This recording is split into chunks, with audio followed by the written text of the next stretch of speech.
Well, bonjour et bon vendredi. That is hello and happy Friday. If you can't tell, I am feeling the Olympic spirit. Let's take a look at what's going on right now in Paris. Now, yes, it's 1 in the morning, but I was just saying before the break, we don't even get 66s at the 30th parallel here in the end of July. But in Paris, that beautiful night, yeah, a little bit of shower activity. We saw it during the opening ceremonies.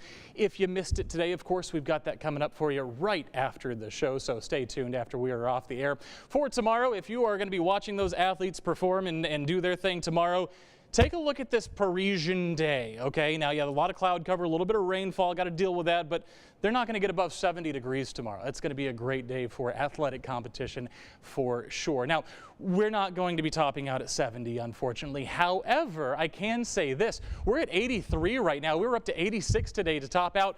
That's still 12 degrees below where we're supposed to be for this time of the year. So for the end of July, I haven't heard anybody complaining just yet, and I hope not to hear anybody complaining through the weekend either, because again, those below average temperatures will be continuing. 83, it does feel like 87. Of course, we've had rain recently. We've got those southeast winds to deal with.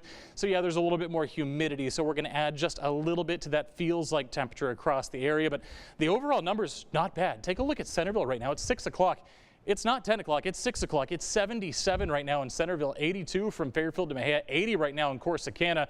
And then as you cross I-35, start heading to the west, yeah, not under the same influence of the cloud cover and those outflow winds from those showers off to our east and southeast. So yeah, it did get a little bit closer to 90 today out on the west side of the viewing area. This is what we're dealing with right now. You can see a very crisp edge to where that cloud cover ends, and that pretty much correlates to where you saw the upper 80s, 90s to the upper 70s, lower 80s. Yeah. You don't get the sunshine, you're not going to get the heat. That should not be a shocker to anybody. But you can see the shower activity, for the most part, has come to an end, and it stayed really to our south and to our east all day anyway.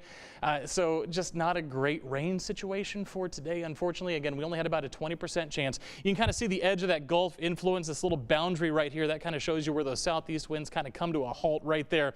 And so we just could not push any of that moisture, any of those showers and thunderstorms into central Texas today. We're going to keep an isolated chance in the forecast into the overnight hours. It's not great, and honestly, if we're being honest, it's going to be the Brazos Valley, the I-45 corridor, if anybody sees any shower activity for the next few hours. Though the good news is we do bring it back tomorrow. Spotty showers, isolated showers, but what do you notice? It's pretty much the exact same area of where we saw it today. We might see a few showers sneak towards I-35, but the chances there, again, not great overall. And then we're going to bring rain chances back in one more time for your Sunday. How much rain, if any? And again, there's no guarantee we see any, but a trace to a quarter for most of us, a quarter to 3/4 down in the Brazos Valley. That's about it. As far as your 7-day forecast goes, though, we've been talking about it. The heat's coming back. Sunny skies, upper 90s back in the forecast next week.